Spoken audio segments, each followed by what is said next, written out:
You're listening to the Super Duper Podcast with Darren Carter. What's it called? The Party in My Pants. No. It's called The Pocket Party. The Pocket Party. It's the Pocket Party in My Pants.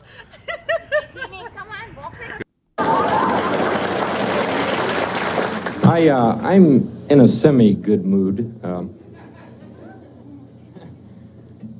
Good. I want to start. When I'm in a good mood, I usually like to sing, and I'm in a good mood tonight, so I'd like to open with this little song. My favorite girl, she's a Czechoslovakian, and I'm a nervous wreck. I took her home to meet my folks, but my folks said they don't accept checks.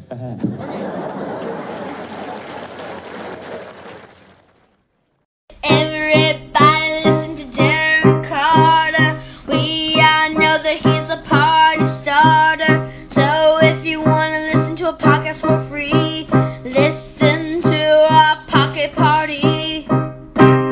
Pocket Party.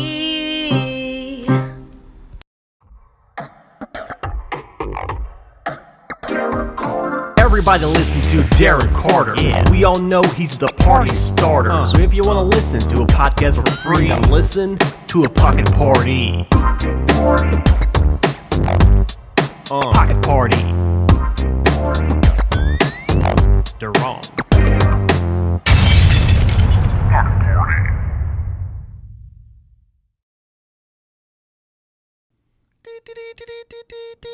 We interrupt your normally scheduled podcast to give you a what? Bonus podcast. Bonus podcast. Yes, that's right. I figured, you know what? I've been recording a lot of podcasts because I love doing this. It's absolutely the funnest thing I've done outside of stand-up comedy as far as, entertainment goes. And I thought, let me just put up this bonus podcast. And our guest today is awesome. That was him, Denny Johnston, from back in the day. That guy is great, man. He would just rule the clubs in the 70s and 80s. Speaking of clubs, I want to plug 4 quick dates. October 29th, come see me at the Ontario Improv. August 29th. Did I say October? August 29th, Ontario Improv. October 6th, I'll be in Santa Barbara. October 19th, 20th, Dead Crow in North Carolina. And if you're in the Fresno area for Thanksgiving, that Friday and Saturday, I'll be at Dicicco's in Clovis, November 23rd and 24th in Clovis.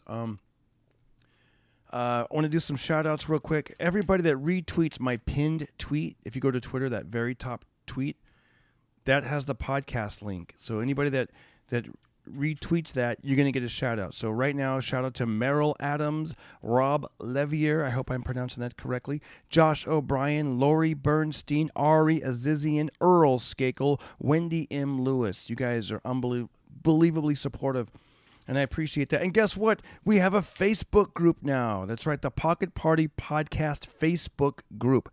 And I want that to be like a gathering of people who listen to the show, and maybe we're talking about something and it sparks a memory or an idea, and you're like, man, on episode 15, when you guys talked about, and whatever we talked about, if you want to mention that, and maybe somebody else will be like, dude, I know what you mean, man, I feel the same way. Like this podcast is following the one with Steve Simone, and somebody hit me up and they were like, dude, I needed to hear that, man. I absolutely love the positivity. And that was actually Lee Meyerhofer. What did Lee say exactly? I like reading the reviews. Anytime you guys are on YouTube, go check out the Darren Carter channel on YouTube. It's absolutely free, of course. And, I have hours and hours of stuff to watch. Okay, he writes, Lee Meyerhofer writes, great episode. Love the positivity and discussions about the gratitude list. You guys really touched on a lot of truths and proper perspectives. One of my new favorite guests on your show. Thank you, Lee. All right, now here's what we really, guys, next time you're on iTunes, it takes less than a minute, 5 stars and a review. Big shout out to Cesar. He writes, my favorite comedy podcast since the party starter came back. I love what he wrote. When you need a break from politics or fennel twig salad recipes, pick this one. And it's free. I love it. Next one is from TJMCO. He writes, "Let's get it started. Was a blast seeing you in Orlando, Florida a few weeks ago. I got the CD." That's right, probably The Party Continues, right here on iTunes. "And connected to the podcast. Definitely keeps me entertained. Keep up the awesomeness." Thank you, TJMCO. Next one is from Jagamero. He writes, "Stole the show. Darren is hilarious and extremely relatable. I've witnessed him live and he stole the show. I recommend everyone subscribes." Oh, what a nice guy. Thank you so much. So yes, like I said, if you want to leave a review, boom, it's great on iTunes. If you like to donate, go to the show details. You'll see the little thing where you can click. Throw us some dollars so we can get a studio and up our game and get this thing out there even more, because I want to keep pumping these podcasts out. I really enjoy it, and I hope that I'm adding some value to your life. Anyways, this is a bonus episode, and I think I'm going to be putting up the regular episode very soon, so you guys can binge listen. Thank you so much. Now let's start that party in your ear holes.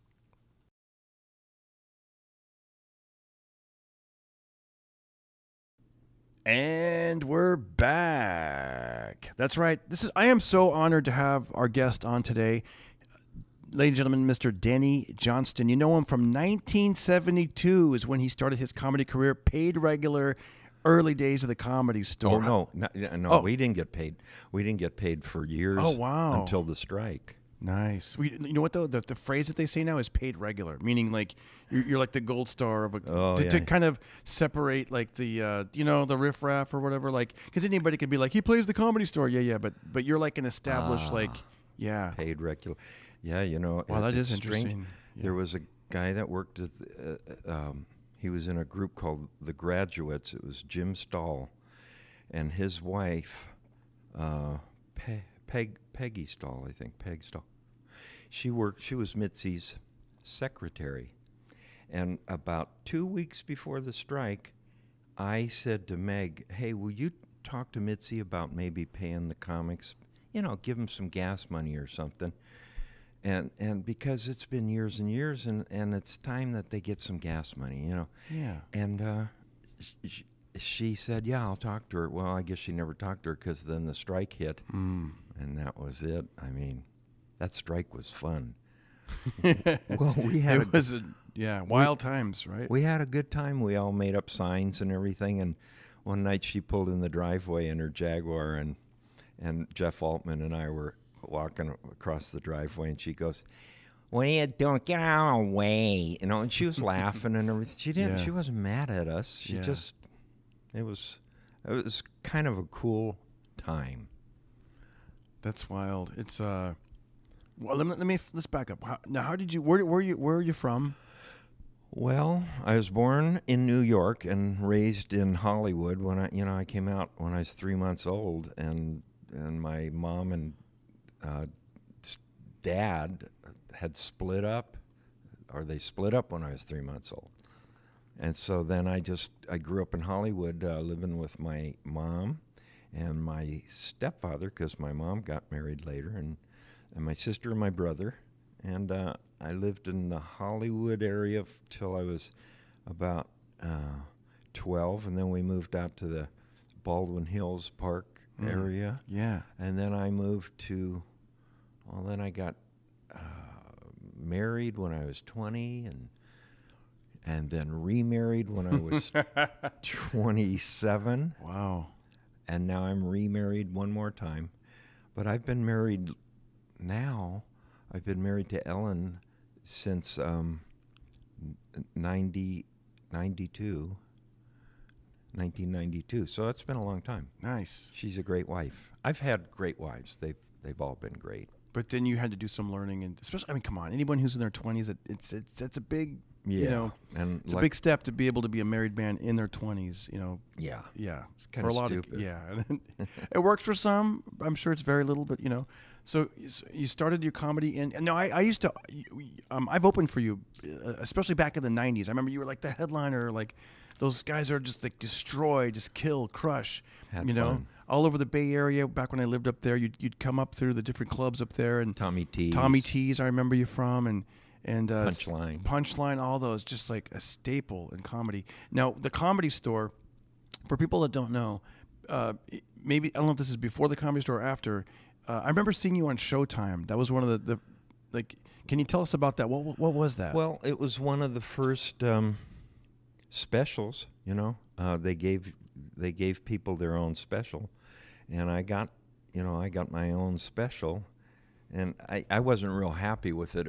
It was called Denny Johnston Sellout, and yeah. Which is a good thing, or it could be a bad thing. Well, what happened? Yeah, yeah. What happened is we did it at the Hollywood Palace, and I pulled up in this limousine that had a hot tub. It was real long white limousine, nice. And I get out and I have a cigarette holder and sunglasses on, and people are, we had plants and people, and. Yeah, people that were like, "Yay, Denny!" Like audience plants. And can you swear on this show? Yeah, okay, go for it. Anyway, I had my my brother-in-law. Gosh darn right, we could swear. My brother-in-law, as I'm walking into the Hollywood Palace with the shades and the cigarette holder, this guy, he comes out of the line, out of the audience, the reception thing going into the palace, and he goes, "Oh, Mr. Johnston, hi, can I have your autograph?" And I just push him out of the frame and I go, "Fuck off," And I turned. So what happened is you were like the original Dice Clay. Well, I was just an asshole. See, I had made it real big, I thought, and I had girls, in my dressing room and all this stuff. And Jeff Altman came out as the MC. We got him the worst looking sport coat you've ever seen, paisley and everything. So he introduces me, and I come out and I say, "Hey, what about that Idi Amin? He's kind of a mean guy," And it was just all I told about 3 jokes, and they were just horrible, and there was no sound. We had told the audience, do not react at all. We want just total silence. So then I swallowed hard and I left the stage. So Altman comes out and he goes, "I guess he's back blown chunks or something," Yeah. Anyway, so then I come back out as myself, because I came out in a tux. Well, I came back out in Hawaiian shirt and jeans and stuff, and just did my act and everything. It was a fun special though. And had you done that kind of intro before? Like where you do a character, then you come back as yourself? No. That's a risk. That's a risk for a special, to do something brand new like that. Yeah. What's funny is like, well, I had Dice Clay. Yeah. He played the doorman there, and oh God, who used to do? He used to do Mystery Science Theater. Joel something. Joel Hodgkins. Joel Hodgkins. Yeah. Had Joel on there, and Andrew Dice Clay, and Vic Dunlop, and Bruce Baum. I love those guys. Yeah. And it was just fun. That's so cool. It's funny because when I started, and I hadn't seen that yet. I used to open up with a character where I would act like I'm real nervous. And this is, by the way, if there's any guys starting out in comedy, you got to be good before you do these kind of things like Denny. You couldn't be like me. I was coming from the open mic, so I would start out like as a nervous character, and I do like this whole nervous thing, telling bad jokes. And then the big punchline was like, I'm just kidding. I'm not really like that. But sometimes I couldn't get to the I'm just kidding. I'm not really like that. People are like, because you're playing open mics, you're playing bars, and they're like, get off stage. You suck. No. Yeah. No, it's a character. It's a character. I swear to God. And then the real me wasn't that much far removed from this bombing character. Oh, my gosh. Well, I've always, if you notice, I always worked with guitar, props. And it was basically saying, look at this prop, listen to this song, you know what I mean, and this impression and stuff. If I had to just go out on, it's just, I like to hide behind that stuff, and but it's fun. Well, you know what though, it did great for you, What was the contest you won? It was the big LA comedy contest. It was called the... what year was it? In the 70s? Big Laugh Off. It was 81. 1981. Yeah, and... listen to this, you guys. Danny won. He took first place. And do you remember the lineup of who took second through fifth? Yeah. Yeah, well, Rick Rockwell placed 5th. Paul Provenza placed 4th. Wow. Kevin Nealon placed God. 3rd. Poor guy. Yeah. He'll never go anywhere. He's such a great guy. Bobby Slayton got 2nd, and I won. Wow. And That's great. Man, that's the level of competition. I mean, it wasn't well, there like... were 109 comedians started out. Wow. And I had done 2 other ones. I did one the year before in San Francisco. That was a huge contest. Oh, that's a big It one. was, and I got Especially back then. That was when you got 2nd. I got 2nd place, and Michael Pritchard won it. And I told him, I said, Michael, for the finals, I said, you know that bit where the cops say, "Step out of the car, please," and then your brother gets out, and then they go, "Step back into the car, please," and I said, you should open with that. Well, he opened with that, and then it helped him beat me. Yeah. Yeah. Did Robin Williams do that contest that He got year, 2nd, I think. Yeah, 1 year he did. I know he got 2nd. Yeah. It was kind of a good omen to get 2nd place, But, Don Friesen has won that thing twice. Can you imagine that? No one else has ever done that. That's amazing. When I thought the contest didn't mean anything anymore, I'm like, wow, I guess it still means something. Like, it means John Fox is still putting more money in his pocket. And yeah. You know what my grand prize was? Winning the L.A. Laugh-Off. What's that? I found the envelope in a file cabinet. First place, $2,000. Wow. Yeah.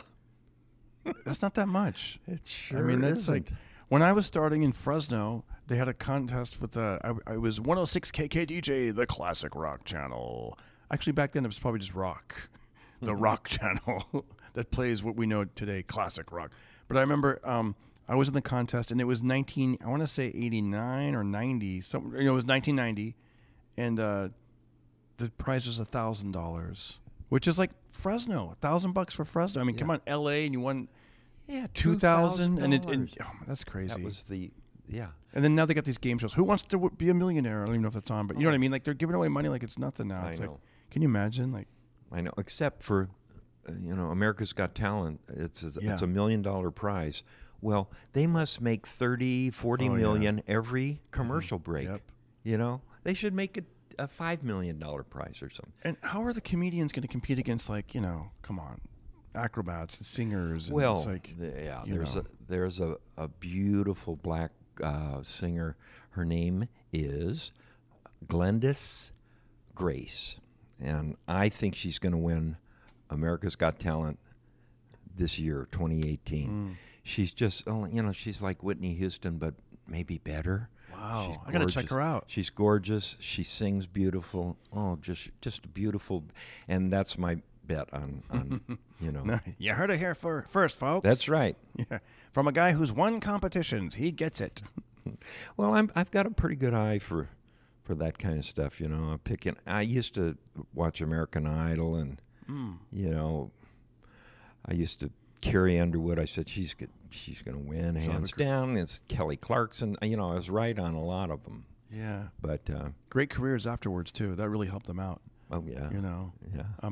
So I want to ask you this. So comedy. Let's get back to comedy on this episode. I would love to hear this.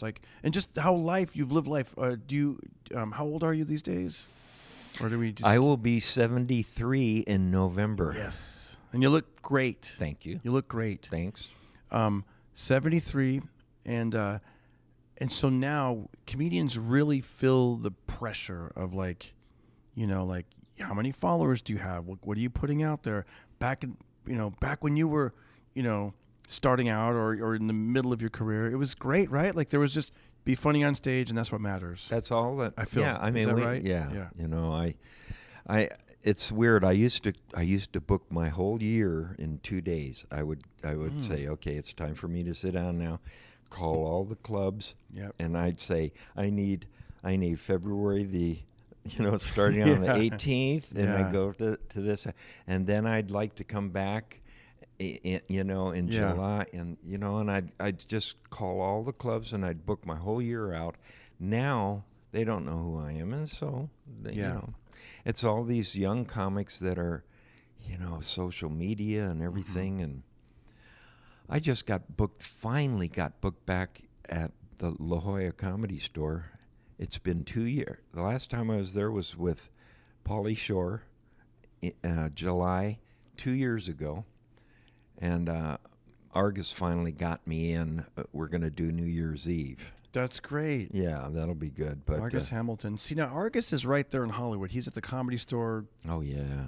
3 times a week, 4 times. I don't know how often. Hard worker, man. He's there a lot. And now, see, he lives right there in Hollywood area, I would imagine, because he's adapting. Like on Tuesdays, he does a show. And remember, underneath the OR, there's like the basement. That new podcast? Yeah, that's what the podcast studio is.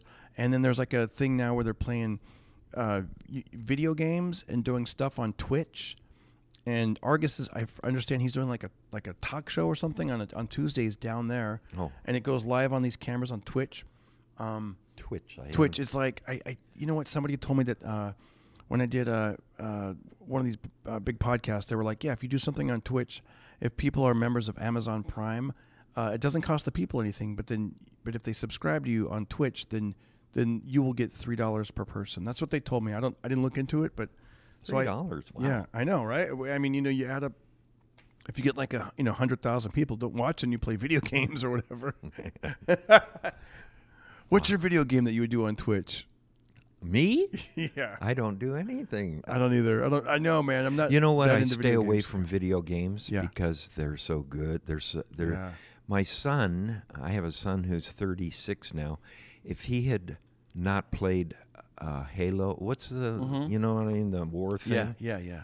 He could have been a brain surgeon with all the hours that he put into that game. Yeah. But I know it's interesting, right? Addicting. It's addicting. There's that. Well, I'm addicted to something. Radio control. I'm flying airplanes and quadcopters now. Wow. Yeah, and what I'm doing is I'm getting real good at flying the quadcopters. I can land. I could actually, if you put a dime on the ground, I can land it right there.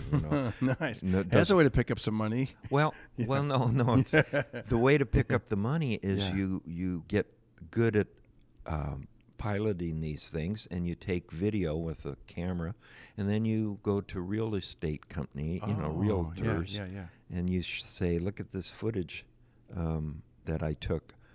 Right now I'm in the process of editing and learning how to edit video. So somebody told me the other day about drones, and there's a drone. I think he says it costs $1,100, and he puts it right on either on his hip or on his backpack strap, and he follows him and all that. No, he puts it right there right when he goes through TSA when he's traveling. Like they don't even say nothing about it, and he's able when he goes to a town like take some footage and put it up in front of the comedy club, like hovering, and then that way he could edit it and be like, coming to your town, it's so-and-so. And we were in the green room at the Comedy Magic Club, and they were like, does it work? And it was funny because he was kind of bitter.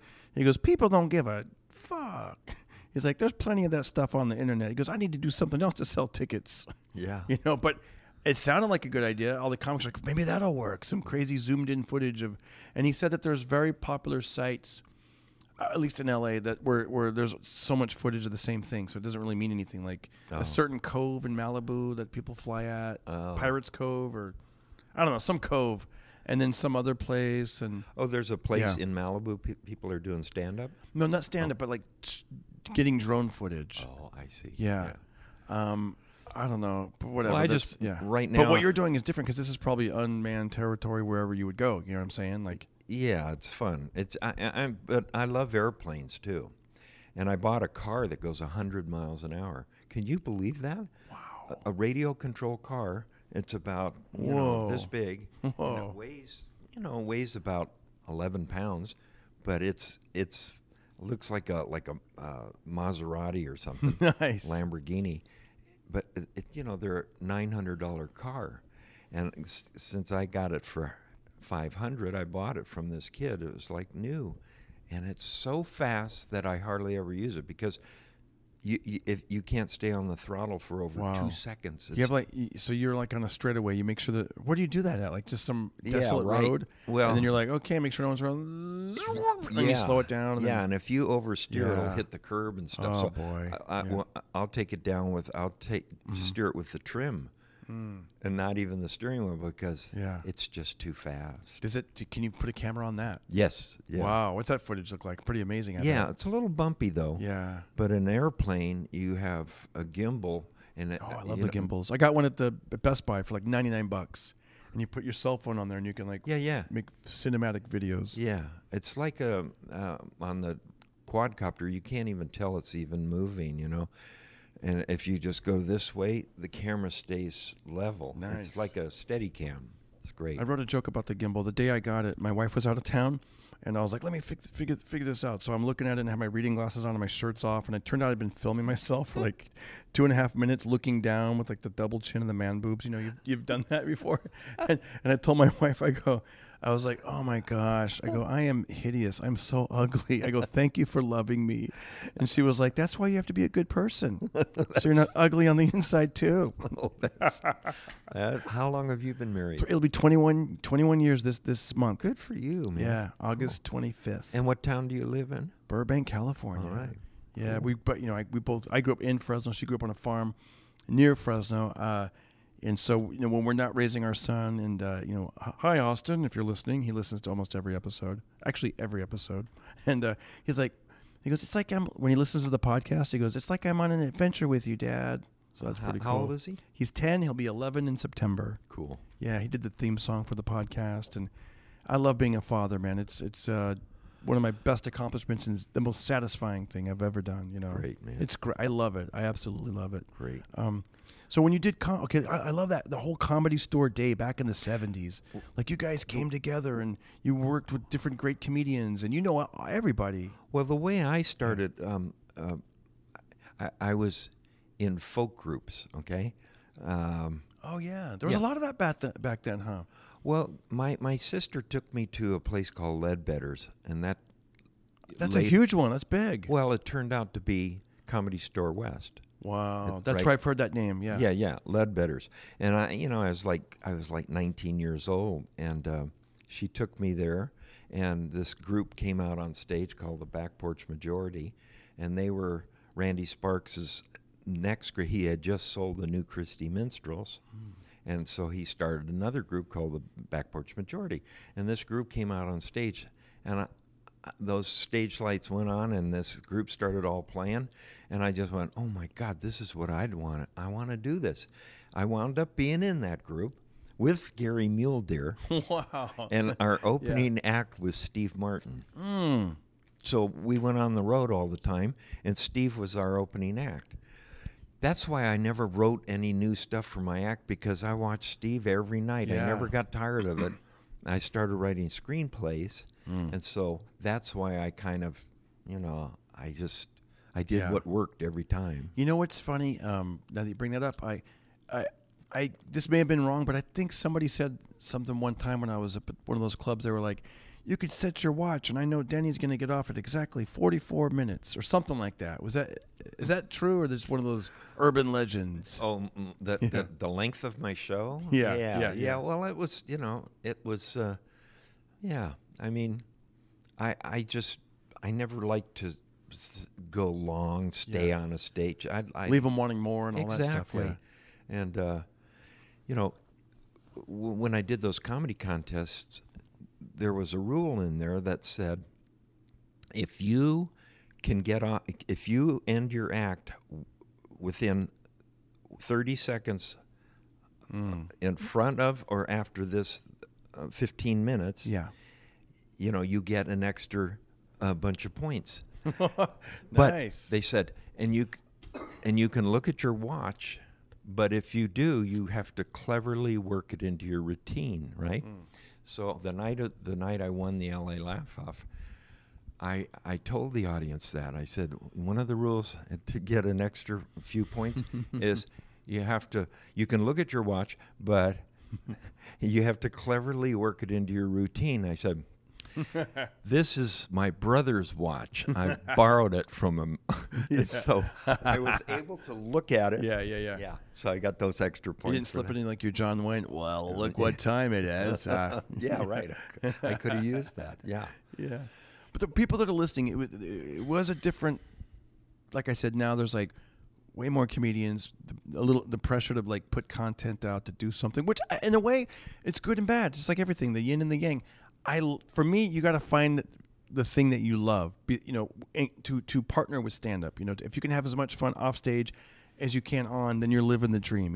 Yeah. Like if you're doing comedy and then you find a way to do comedy and also like the drones and what you're doing, you're going to be like, this is the best life ever. Yeah. And then with me with podcasting and comedy, it's like, it's great. I look forward. I was like, I'm going to go meet Denny. I'm going to get there early. I'm going to, it's going to be great. It's like, you know what I'm saying? Like, because I remember back even when I started, like in, let's just call it 90. From 90, there was like a dead period there of 10 where you just like, I was just, is there more I can do? What can I do? I want to like try to make it. And it's like, sorry, pal, you got to wait till 8:00 that night for the show to start. You just got so much downtime, which is, on one hand was relaxing, but on the other hand was stressful because I'm like, I wasn't headlining yet. So I was like, like, gosh, what else can I do? There was really. No, this is great that you're doing this. Yes.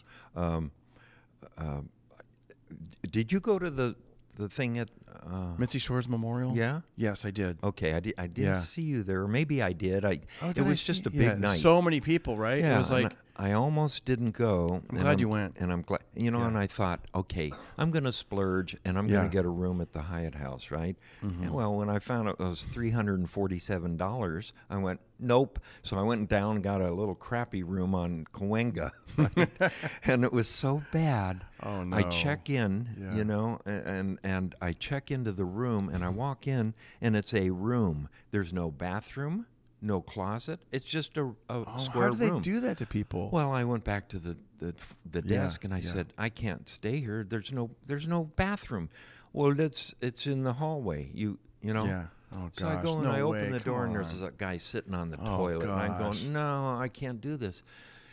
And there was no parking. He's like, think of it as camping. Yeah, right. Anyway, they gave me a room with a bathroom. So I decided, okay, I'll go because I was going to drive back home. I was just ticked off, Yeah. And anyway, I'm so glad I went. I walk in, and the room, the door was open to the backstage of the main room, and that's where I checked in. They gave me my thing. And I walk back in, and Louis Anderson's there, and I start talking to him. Okay, hi, Louis. Okay, You walked in when I was on the bathroom. No. That's a different guy. So Louis is sitting there, and I'm talking to him, right? Then guess who walks into the room? Bill Burr. Whoa. Favorite. One of my favorite of all time. I listen to him almost every night. You do? What do you listen to? Like the Bill Burr podcast? All of his albums. The Monday? Oh, his albums. His albums. Yeah. And so good. So he walks in, and I went, oh, man, excuse me, Louis. I stood up, and I went, oh, my God, Bill Burr. And I go, you are a funny guy, man. I just want to tell you, you're one of my favorite comics. And he goes, well, thank you. What's your name? And he holds his hand out, and I go, Denny Johnston, and he goes, holy shit, you're the guy that used to run the skill saw across your face. He goes, that was one of my favorite bits of all time. And I'm going, oh, my God. So within 5 minutes, Bill Burr is praising me, and it really made my night. It made my whole night, And then I started getting to see, Lenny Clark and all these different people. It was wonderful. It was an amazing night, man. It was amazing. It was a wonderful night. I just wish we could relive it again. It was because I went out into the parking lot and started eating that food and stuff. The back parking lot. And they put a red never carpet. Went back in, Yeah. Well, okay. What's the skill saw bit? You got to finish that story. I don't remember that one. Oh, I had a skill saw that was it was a toy skill saw. Yeah. And I'd spray paint it silver and stuff, and it was made by Leonard or something like that. And you'd pull this little pull string and then but I do that as I was talking to the audience. I go out and I go and I wore those messed up teeth. Like the Billy Bob or Bubba teeth. Yeah, my brother made me a set of. He's a dentist, and he made me these really bad teeth with gingivitis and everything. And I'd come out and I'd go, hi, my name is Hector Wilson. I'm president of the Carpenters Union of Bakersfield, California. When operating a goddamn skill saw, don't ever, ever, ever do this. And I would be, when I went ever, ever, ever, I'd pull that string, and then I'd go right across my face. Oh, shit. Yeah. Yeah. And Bill Burr, he said that was his favorite thing, Don't you know. ever, that's great. Don't See, it's funny. ever, Everyone ever do this. And what I love is the, oh man, I love the, you know, the military guy. Yeah, yeah. Sergeant Savage. Yeah. Yeah. You know, it's weird. I took that thing out of my act, and I was playing the Newport Beach Laugh Stop, and one night after the show, these Marines came down. They caravaned down in about four or five cars with their wives and everything From Camp Pendleton or something. I don't know or, where they yeah. came. They drove like over 100 miles. They said, "Hey, you didn't do the gay Marine," and I said, "Oh, that's not my act anymore." And they go, "Well, you're not leaving this club till you do it." I said, "I don't have the hat and the pink gun," you know. They said, "We don't give a shit. Do it." So they made me stay after the show and do Sergeant Savage for them, and they were all Marines, you know. How did that one go again? I would go, 10 hot. Hi, Marines. Or jarheads. Or marinas. Welcome to our new training base here in West Hollywood. My name is Sergeant Savage. And then I'd go, it is! Yeah. Stop! Yeah. It's such a likable, fun character. Yeah, man. you know, and I never did anything. Yeah. Nothing was sexual in that. It was just all, you know. See, that's smart. That's like the better comedy. I love when comedy, like the guys when I was opening up, and the guys that were headlining, I love the comedy. I mean, I'm not saying it's just different. You know what I mean? Yeah. Back then, nobody was. I didn't see anybody like preaching and bringing the room down, and I'm gonna walk this room, and fuck. No. Back then it was funny, man. Yeah. Everybody was funny. You know. Yeah. Well, you know, like. Was there now Bill Burr? Bill Burr, I love him Me because too. Love Bill Burr. He tells the audience, "Fuck you, that's funny," and you people, you know. Anyway, He's really good. Oh, I'm saying the guys that are not.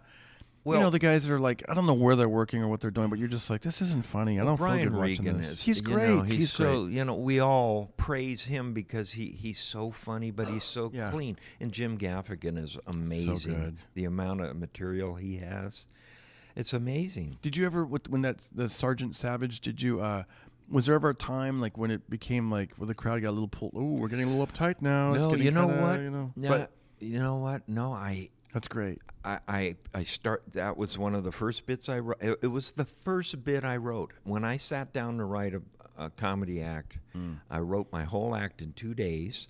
I wrote Sergeant Savage. I wrote John Wayne selling CNR clothiers. Remember CNR clothiers? It was John Wayne clothier. It was J&W clothiers, and it was like anyway. And then I don't remember the John. Oh, John Wayne, yeah. And I just remember you turning around, going, well, here's another one. That's for good. ya. That's good. And I'd say, yeah, that's all I remembered. It was great. Yeah. It would just kill. It was like I sold a record album, saying that, you know, this is my record album. I'd say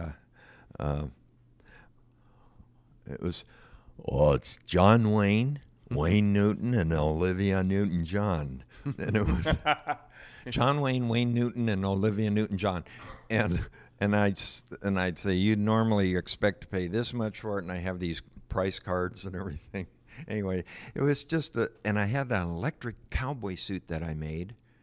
And about 2 years later, they made Electric Horseman with Robert Redford. They copied the suit.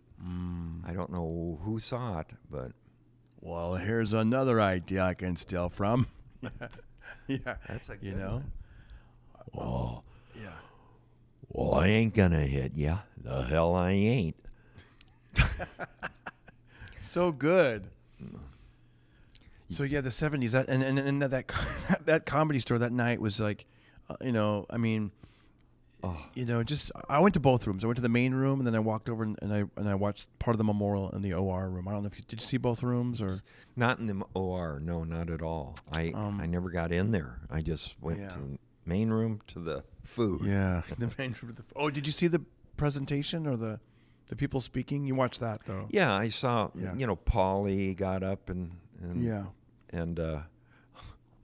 and what's his name? I don't care if I ever. No, I won't say anything because my luck. Yeah. He'll hear this and go, he'll never be on my show. What did he do? And I'll remember. He just got up and talked about Mitzi. I know what he said. I don't remember who it is. I'm trying to figure out who it was. But okay, let me ask, what didn't you like about it? Oh, yeah. Gotcha. Yeah. Let's go. Just some private stash, ladies and gentlemen. Well, that's right. Yeah. But, here's the thing. He made it more about himself as well. I had a falling out with a comedian, Joe Napodi. We had this. I hadn't talked to him since 2009, and he showed up that night, and he came up to me and he goes, "Denny, how you doing?" And I just kind of, "I'm all right." He goes, "Are you mad at me?" I go, "Yeah, I'm mad at," because he said something really horrible to me, and so he asked me to forgive him, and I said okay, and so we were friends again, right? Yeah. And then he goes, "Denny," he goes, "Where's your name on the building here?" And I said, "My name's not on the building," and he goes, "Oh, really? Well, there's my name right up there, I said, "No, my name's not on the building, Joe." And he goes, he kind of got a cocky smile, like, my name's on the building, but yours isn't. I said, "No, my name's not on the building." I said, "My name's on the front fucking window." Yeah. And he goes, "What? It is not." So we walk around to the front, hilarious. and there it is in paint. It's painted on in enamel. Oh, wow. And so he goes, "Stand next to it. I want to take a picture." So I stand next to my name. At first I said, "I don't want to stand there." And he goes, "No, come on, stand next to your." So I stand next to my name, right? He takes a picture with his cell phone. And then I said, "Here, now give me your cell phone, and you stand next to my name."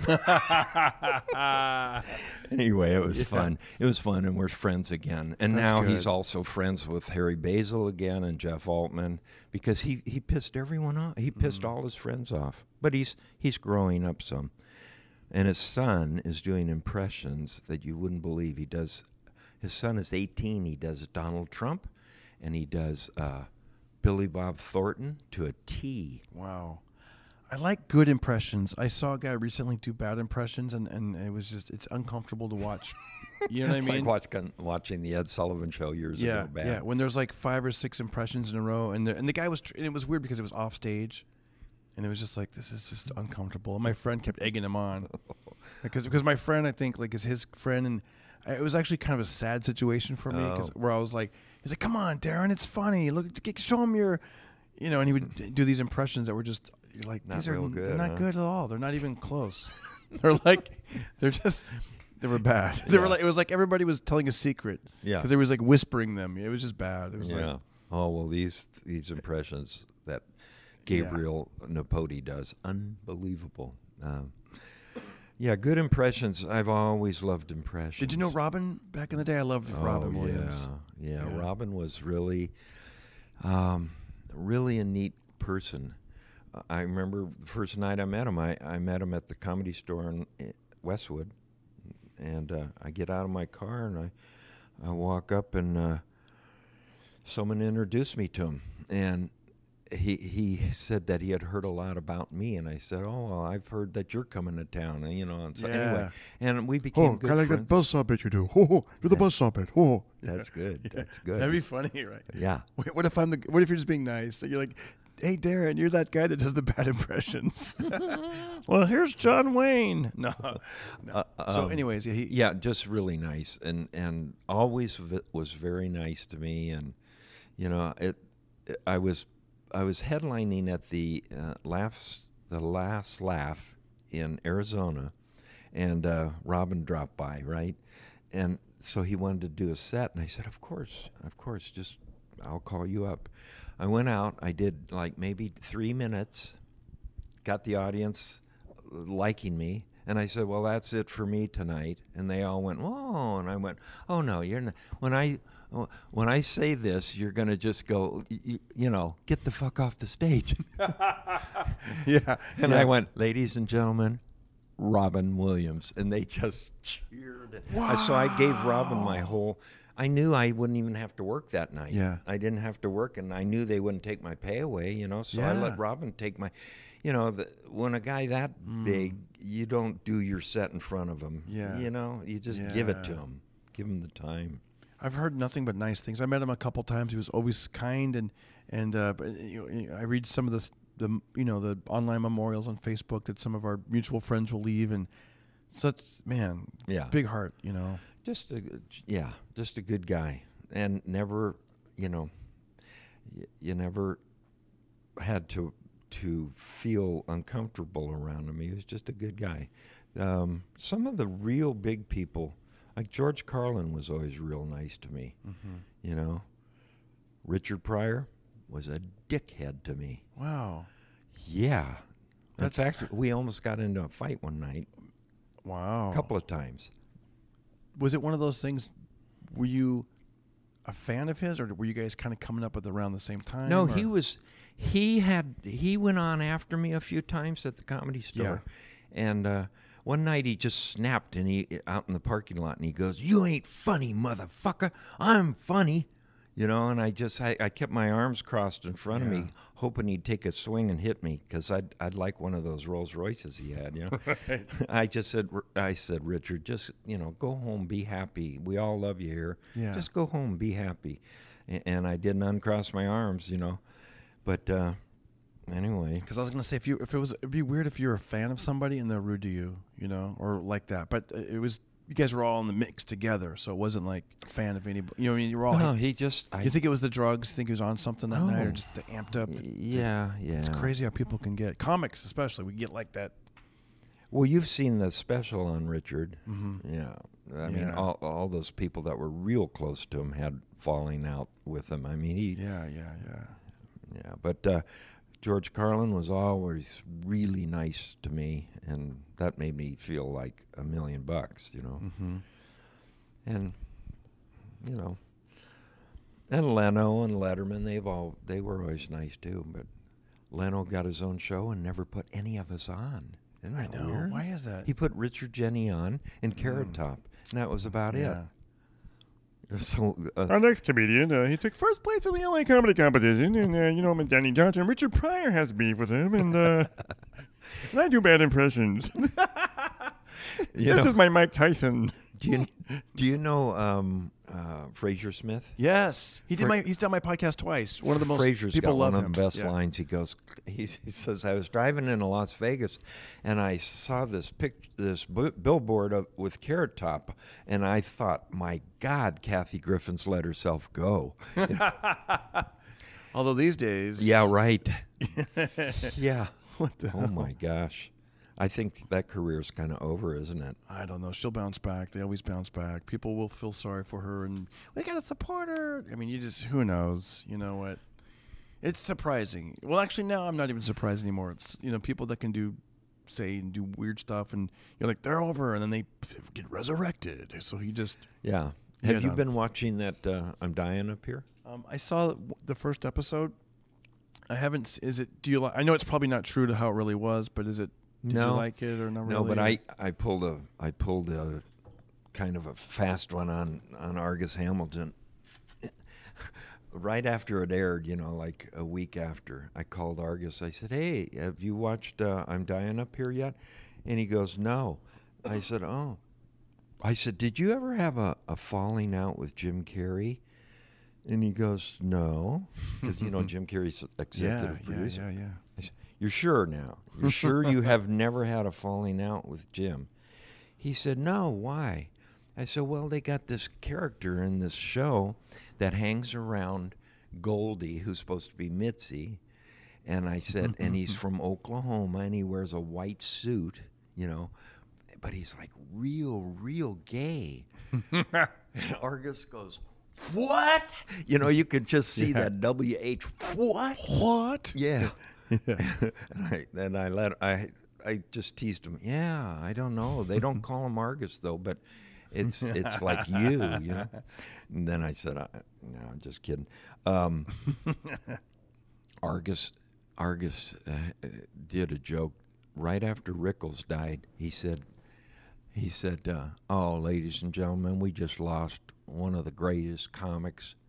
Don Rickles passed away, and all the comedians, we just always used to admire Don Rickles, and you know, he was a friend of Donald Trump's, and Trump paid tribute to him, and he says, now here's a guy that made it to the top, insulting blacks, Jews, Mexicans, and so did Don Rickles. Oh God, I got a huge laugh, but he just let him. He's so good at that. Yeah, man. he's really good. I remember one time I was playing pool with my grandpa and his buddy, and they must have been in their 80s. And this was a while ago. So I mean, it was funny. My grandpa's younger friend, which was probably 80, was like, "You're a comedian? Do you know Argus Hamilton? Like, you know Argus Hamilton?" And he goes, "I read him all the time in the Fresno Bee." Yeah, that was kind of a cool thing with the. He's got he's got a whole bunch of newspapers. That's amazing. I don't know if he's doing topical stuff every day. He's putting it out there, and it's in multiple good jokes. I know it. He's a brilliant writer. I mean, he's just developed that brain to be muscle so strong to be like, see it, do that, but Yeah, exactly. Yeah. Yeah. Not like some of us. I can fly this drone. Don't go over 100 miles an hour. I can land it. Yeah. You told me before you started, you cleaned your health up a little bit. You stopped. Haven't smoked a cigarette for over 25 years. Haven't had a drink of alcohol for over 10. Nice. So. Which, that era of was, that's, like I said, you didn't have to do anything until that night, and people would like, the party scene. I've heard some of the stories. I used to, I lived out in the San Fernando Valley. I would drive down Laurel Canyon. I'd pull over to this liquor store. I'd buy a half pint of peppermint schnapps and a Grolsch beer. You know, that Grolsch beer that has that little porcelain cap on it? Yeah.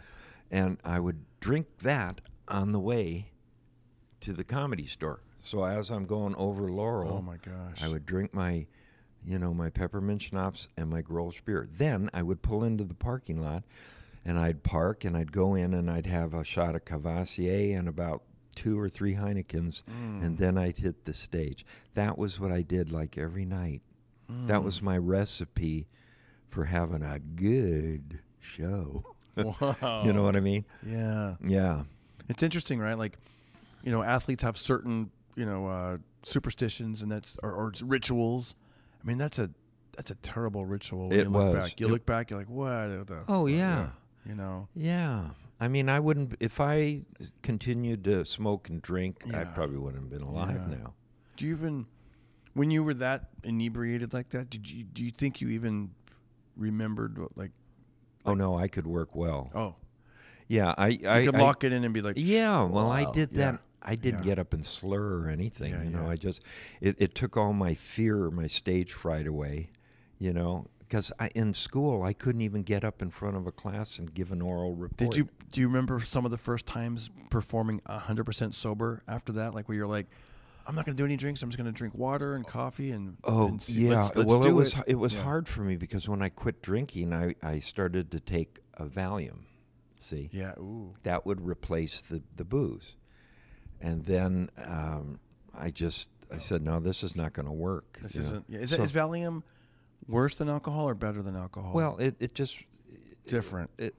I'm just wondering if the trajectory is going, if it's getting worse. I don't know. Valium relaxes you, Yeah. But now I don't do anything because if I do anything I don't do anything anymore. I quit, So you're like, that'd be funny now. You're like, I got to fly a couple of drones. I pull over Laurel Canyon. Yeah. I got a quad. I bring it up. I shoot some footage and get back. That's what gives me my rush, Darren. Yeah. Yeah. Yeah, it's fun. It really is. I highly recommend the hobby of radio control to people out there because it's. I lost my daughter a year ago. So sorry to hear that. No, I did not know that. Yeah, I had a daughter. Her name was Dana, and she was 42, and she passed away on April 30th in 2017. So it's been a year and a few months. And she had 2 failed back surgeries, and then got into, Oxycontin, Codin, and Vicodin and stuff, and then antidepressants and anti-anxiety pills and stuff, and it just took her, and that's kind of why I got into the radio control. So it kept my mind off of it. Yeah, they say a word. What's the expression? Something about basically like if you're worried about stuff, stay busy and keep your mind busy. Yeah. Don't. Well, so when you're flying something, you can't be thinking of anything but keeping it and landing it and stuff. And so it's been my little. Like Zen-like. It's been my therapy, My wife is very supportive. She doesn't go, how many planes do you own? She doesn't do that. Yeah. So she doesn't even ask me. That's a beautiful addiction. If you're going to get into drones, figure this stuff out and have fun with it. And like you said, if you can start making some money, then hey, that's fun. It's like my hobby, because with comedy, it's for me, it's funny because my buddy and I were talking about this today. Like some comedians are like, how do these guys have time for all these hobbies? Because we're trying to launch our career and keep it going and trying to get stuff going. But at the same time, that might be a negative mindset, because when you do find another hobby, it puts your mind in a relaxed state where you're actually being able to be creative and feel happy and good. And then you go back to what you think you should be working on, and all of a sudden the ideas just go. My friend told me the other day, shout out to Carl Dolphin. Carl goes, your idea muscle is really strong right now. You're just thinking of so many good ideas. Like your ideas are like coming to you, Yeah. And it's, for me, what it's been lately is I joined a boxing gym a few years ago, and knowing that I'm gonna go, and get beat up. I know.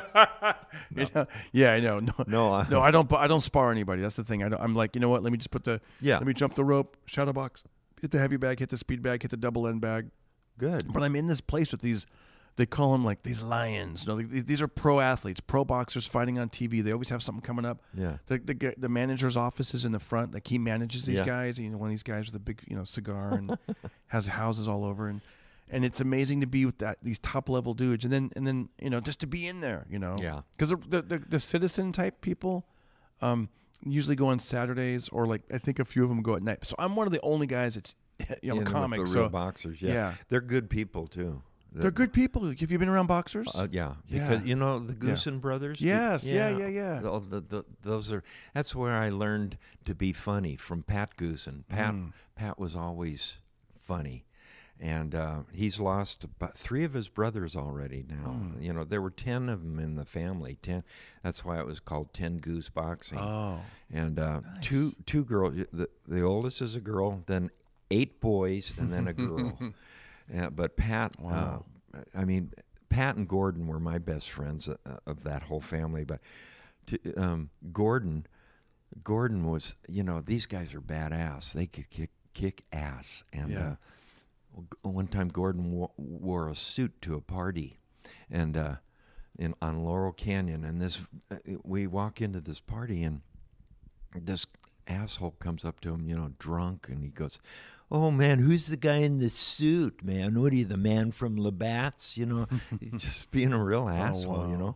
And just getting in Gordon's face, And Gordon finally put his drink down and said, "Excuse me," and went out to the car, and had a pair of jeans and a T-shirt in there, and he quick got into those. He came in, knocked the guy out. Wow. One punch, knocked him out, and then went out and put the suit back on and came back in and started mingling. Wow. One time he was playing the piano, and the whole stool collapsed. Yeah. It went to the left and broke, and he just stayed there on the ground, sitting. Yeah. with his hands up here, still playing the. They have a good sense of humor. That's awesome. Can you imagine? I was thinking you were going to say he went out to the trunk and put on some hand wraps and some boxing gloves. No, he just jeans and a T-shirt, came back in. Oh my God! One punch. Yeah. The Goosens they could all fight. I don't know if you ever heard about Greg Goosen with the Mets. Well, he went out and punched a pitcher, knocked him out on the mound, and then the sport headlines the next day were "The Goose is loose." He went out and started one of the biggest riots in baseball history. Oh my gosh! No, see, these guys are like tough guys. I'm more like trying to be fit, and it's yeah, it's definitely a difference, you know. Well, and it's if you learn boxing, you'll always have it in the back of your head and stuff if you have to ever. It's interesting, right? Like in one of the things I'm learning is, and I learned this from one of the coaches. He tells me, he goes, we could take a guy off the street. By the way, this guy used to be a sparring partner of like the top of the big four. Like whenever they would, the Rumble in the Jungle or the Thrilla in Manila, he sparred with those four guys. Who is it? Like Ken Norton. It was not Joe Frazier. Yeah, Joe Frazier. It was not Ali. It was the people that would fight him. It would be Larry Holmes, I guess. Ken Norton. Larry Holmes, Ken Norton. People at home know who we're talking. But I should ask them about these stories again, because he told me this a couple years ago. But he would say, like, his name is Coach Stan Ward. And if you guys ever need to see him, he's at the Buddy McGirt's boxing gym in Northridge. But anyway, Stan Ward, he goes, we could take a guy off the street in an hour or two, teach him how to throw a punch. What's difficult is how to avoid punches. Yes, exactly. So it's like, like anybody, just two guys can just go at each other, swinging arms like crazy. But that is I've been in the ring before, and the guys are like, not with the pros, because why would they take a risk? I mean, unless we're like playing around or something. But I remember there was a guy that was like, top level, like boxing enthusiast, been doing it for like 13 years. Yeah. And he goes, hey Darren, he goes, I wanted to show you how hard it is to hit somebody. He goes, just try to hit me for one round. And man, you get winded. You don't realize when you're punching and missing, you're, and it looks so easy to hit, but they're just, all they gotta do is move their head slightly. I know. And also parrying when you throw the punch, they just barely they're doing almost zero effort. Just you put your thumb on your nose almost and kind of just like that. Pat Goosen. Yeah. He and I put on the boxing gloves years ago out in his front yard, and he started coming at me throwing punches and stuff. I ran down the street, untying the boxing gloves with my teeth. Yeah. Yeah. Because you can't untie boxing gloves unless you do it with your teeth. The laces. You run into a hospital, quick, get the scissors, surgery, exactly. Take these off. Yeah. Yeah, because that's, what, those guys are the old school dudes too. They probably are like, they know. Well, yeah. I mean, a good boxer, they know how. Well, when Randy Shields was a friend of mine, that his dad was a boxer, and I got in the ring with Sonny Shields, and that's when I became a real big boxing fan, because it's very difficult. And but when Ali was supposed to fight that guy from Japan, the karate guy, I said to Sonny, what are they trying to kill Ali? And he goes, a boxer. I said, well, because they can kick with their legs, and he goes, a boxer is going to see that leg coming a long time before. You know what I mean? He says they're trained to deal with fast fists, and a leg is slow, very slow. Anyway, Ali won that fight. Yeah, when they had the Conor McGregor, fighting Floyd Mayweather, I was hooked into thinking maybe there's a puncher's chance. Maybe Conor, almost, I'd say 100% of the boxers at the gym were like, no, it ain't gonna happen. Floyd, come on, Floyd, he's 49-0. It's stupid. It's like, and they were right. I was amazed. I had really started not liking Floyd Mayweather a lot, because I kept going, every fight he gets in there and he avoids him and he dances and stuff. But he goes, but when he fought McGregor and just outboxed him and won that fight, I went, okay, now I respect him again. Same thing. I was watching a lot of footage before that, and even after that, like him training, and you realize like that is a major skill to be undefeated, and also like to be able to not get hit like that bad. You know what I mean? To be able to like dodge it and do that Philly shell style where he just kind of rolls the shoulder and yeah, it was amazing. I was pretty impressed with that one. Man. Well, we'll wrap up this show. I always like to ask my guest if there's a words of wisdom they'd like to carry on to any of the young comedians. Yeah, comedians or people, younger listeners. Anything that you've learned in life that you realize like. Okay, well, as far as comedians, I would suggest when you come up with a new bit, don't try it out on your friends or your family. Put it in front of an audience. Because your friends or your family can really discourage you from, if you just don't tell the joke right, and they go, "Oh, are you sure you want to do that?" So now they put a negative thought in your head. Just put it out there in front of an audience, and they'll let you know if it's good or not. Absolutely. And if it doesn't work the first time, give it a second try. But if you don't, I don't know.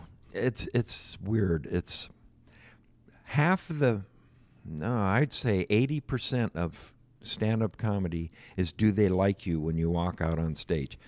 You don't have to have the greatest material. You can have the greatest material and bomb because they don't like you. So if they like you, that's more than half the battle. Just be, I don't know. Just go out there and be yourself, I guess, As far as other advice to people, I don't know. Just be a good person, huh? Yeah, I was gonna say something you've learned in your 73 years on Earth.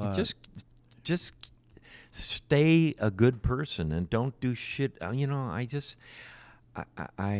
every day, you read about these people that do such horrible things, and you just want to go, what is it with you? Here's some advice: people, stop reading the news. No.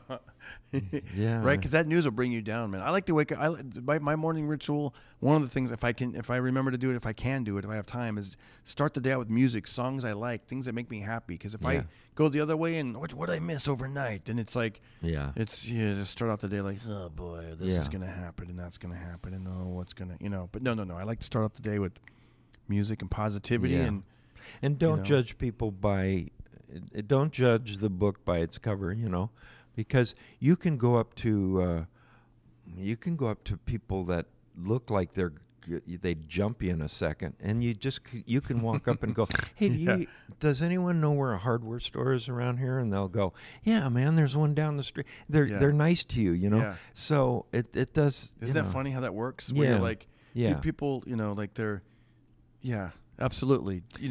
I've learned that too. Like I remember when I had a car breakdown like 25 years ago, and I remember like, wow, like the people that pulled over to help me, none of them look like me.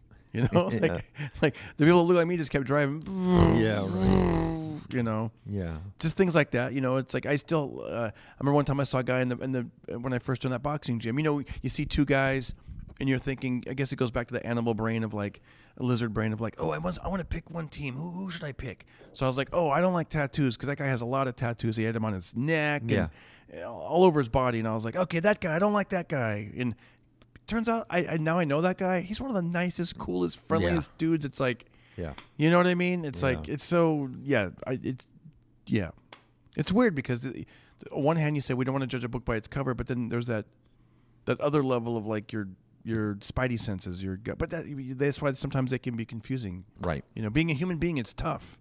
It is. It's tough because you want to be like, no, everyone's good. I'm not going to judge a book by its cover. And then, Yeah. It's it's just, I don't know. I feel like I just negated your good advice. I'm sorry for that. No. My friend sent me some article that was like, it's like there was these people that were the extreme the other way. They were like, everyone's good. There's kindness in the world, and we're going to prove it. And they went on some bicycle journey around the world, and we're going to go into ISIS territory. And then, of course, did you see that? They got, the ISIS killed them. Like they ran him over with the car and jumped out of the car and stabbed him with knives. And it's like, oh my gosh, like this really happened? I don't know. My friend sent me this article, but you know how that is. I didn't do any further research. It looked like it was real, and I was like, "Are you kidding me?" Like, yeah. But also shame on those people for trying to be like, "I'm going to go into the hornet's nest and prove everyone wrong." And so Yeah. I don't know. But yeah, going back to be a good person, and if you're a comic, don't try your stuff out on your friends and family because they might give you that look or not even just comedy. Like if it's an idea for a business, if you're like, I'm going to do this thing with my drones, and then all it needs is one person to be like, I don't know, and then you're like, Yeah. Oh, yeah. Then the negativity, Oh, yeah. Well, in the I think it was the 60s, I thought of electric mirrors for your car. Your Really? Yeah. Yeah. Yeah. And put motors in the mirrors of your and a couple of people. Oh yeah. Hey, Denny, why don't you smoke another one of your marijuana cigarettes and think of something silly like that? Like someone can't just roll down the window and adjust the mirror. If I had pursued that. Yeah. Where you're like, you know what? I'm going to forget rolling down the window. I'm going to create electric windows that roll down at a touch of a button. Oh, yeah. Now he's smoking 2 joints. Yeah. Exactly. Yeah. So that's another word of wisdom. Don't listen to the naysayers. Yeah, don't listen to naysayers, And, Are you on social medias? Can people find you for any projects that you have coming out, or is there a place where you'd like people to? It's weird. I've been since May of 2013. I began on an app, an app. And I thought you said a nap. No, an app. Like when you lay down. Yeah, I took this nap, and Darren just woke me up. No, I have a business partner. He's a lawyer up in Eugene, Oregon. A really nice guy, and so he's put in half this money that we've. But this is a brainchild of mine, and it's on the app stores, both of them. It's on Google Play Store and also the iTunes Store. Exactly, and it's called Apprehender. It's capital A, capital P, app, and then in lowercase apprehender, and it's an app that you put in your phone, and you can put in up to 8 phone numbers of anyone who will call the police for you if you're in trouble, family or friends. It won't call 911 because you have to talk to a person. So this app can let you know where you are within 2 seconds. And it follows you wherever your phone goes. And if you take someone's photograph, it sends that picture along with your GPS location within 3 seconds. And I've been working on it, and that stupid patent office they just denied me again my patent for it. But it's really quite an app. So if you want to be safe, get Apprehender. It's on both Google Play and the iPhone store. Nice. And if anything, when you're on there, give it 5 stars and a good review. Give it a good review and be like, hey, it worked for me. Yeah, it's a good Just app. check it out. I'm very proud of it. That's beautiful, man. That's good. See, that's something that's good for the world and good for people that are, Yeah, well, it just makes sense to have something that can. We're in a weird world right now, like with technology. I mean, like I said, it's good. Like there's lots of good things about it. Like this, the podcast. It's free entertainment. It's keeping people that are lonely, in those lonely times, including myself. When I drive out here, I drove out here to come see you, and I listen to podcasts. It keeps you from that isolation. When I'm on the road, like I said back in the day, that was it, man. Bye, honey. I got a calling card. I'll try not to use too many minutes. Now it's like, remember that? Yeah. Now you got cell phones. The MCI calling card. Yes. And I can do FaceTime with my son, or I can do, I listen to podcasts. There's a lot of good for it. I can stay connected with fans and build more fans, and it's amazing, The downside is like the dating world. I saw something on the news yesterday where, I guess I don't know if it's common now or what people are doing is, a woman would go on a date with you. Let's say you're single, and she'd be like, okay, I don't know if I completely trust this guy, so let me see your driver's license. Take a picture of the driver's license, and then text it to her girlfriend. So now, if something happens to her, now it's Denny F. Johnston or whatever, like Johnston. But you know what I mean? Like, it's a little like, Yeah, I know. it's a little weird, right? Like, are we so paranoid and scared? But then I don't know. But I'm sure on the other hand, there's still, let's just have unprotected sex. Who cares? You know. Yeah. I mean, I don't know what's going on out there. I don't know. I remember when AIDS first came out, some comic, he used to go, he'd be working, and he'd look down on the front table there, you know, the front row, Yeah, right? yeah. And he'd go, "Oh, I'm a little thirsty. Can I get just a sip of your drink there? I'm sorry, I got, you know." And then they'd say, "Sure," you know. And so he'd take a little sip, and then he'd put it back, you know, and give it back, and he'd go, "Oh, God, excuse me, you don't have AIDS, do you?" And they said, No. They said, "No." And he goes, "Oh, good, because I don't want that again." When he'd say that again, it was be like, perfectly timed, you know. I don't want that again. again. Anyway, and then that was way before we knew how people got AIDS and everything. Yeah. You know? Do you remember? Oh, by the way, with that license thing, that's a little bit weird too, right? Because do you want a girl knowing exactly, like, you know, if you're on a date, like your height, your weight, your home address, like all your, you know what I mean? That's a little weird too. Like, here's my license, take a picture of it, guy, and get it out there. It's like weird. Yeah. Maybe people have fake IDs. I don't know. I'm just okay. So do you remember? Okay, I heard he had a great opener, Ollie Joe Prater.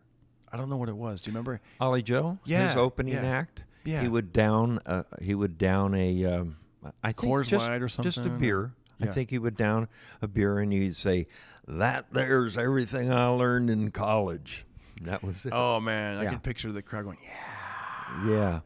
He and I, we both left the Laugh Stop in Claremont one night, and you kind of walked up these stairs to the parking lot up there, and he goes, "Hey, Johnston, I'll race you back to the Westwood Comedy Store." He runs for his Cadillac. I run for my little Pontiac Astra station wagon, a little four-banger, and we start racing. We get onto the 10 freeway. We're going 100 miles an hour. And this ain't no remote control, folks. No. And we get down, and I took the Overland cutoff and went down by the big Mormon temple there and turned off the left. 405. Yeah. And then he went straight and he got off, you know, and then we wound up facing each other, and then I just turned right and went up to the, you know, and I had a beer down before he could get his car parked and get into the Comedy Store. I'm just amazed that he didn't just go, "Fuck it," and go right through that light. yeah. Because we were just, Yeah. you know. I respect the law. Kind of. But that's doing those stupid things. I know. You know, dumb, driving that fast, drunk. Yeah. Yeah. I mean, I was a Yeah. good drunk driver. I never got in any wrecks or anything. I didn't drink to the point where I couldn't drive. I was always good at it, but stupid. And the laws were looser back then. And you know what's it's wonderful different. now? If a cop pulls up behind me, Yeah. I never worry anymore. 'Cause Right. Yep. I don't have that absolutely. feeling of, "Oh, please don't light me up. Please, please." You know, I don't, because Now you're I don't yeah. drink.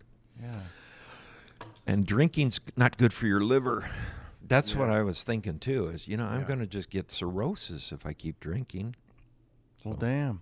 Well, man, this has been a great podcast. Thank you so much. Thank and, Thanks you. for the words of wisdom and the Thank great you. stories and Good and luck everything. with this thing. I hope you get a sponsor or something and they... Thank you. Thank you, man. All right. Well, Denny, we'll talk to you soon. Thank you very much. Okay. It's a pleasure to have Thank you. you. got it. If I could love you just one more time, I'd send my blues away. I'd send my blues away just to love you one more time. I took the warmth and the love and the laughter, but I only gave you pain. Took away the sun and made it rain.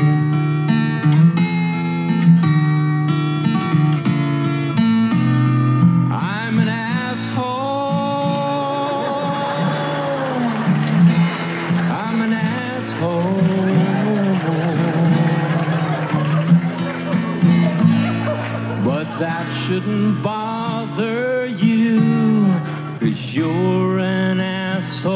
do.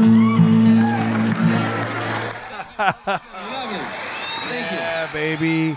Guys, thanks again for tuning in to the Darren Carter Pocket Party Podcast. Oh, man. Well, we did it again. Like I said, I'm putting out another episode pretty soon, probably within 24 hours. This is a special bonus episode. And do me a huge favor. Like I said, if you want to donate, go to the show descriptions. You'll see it there.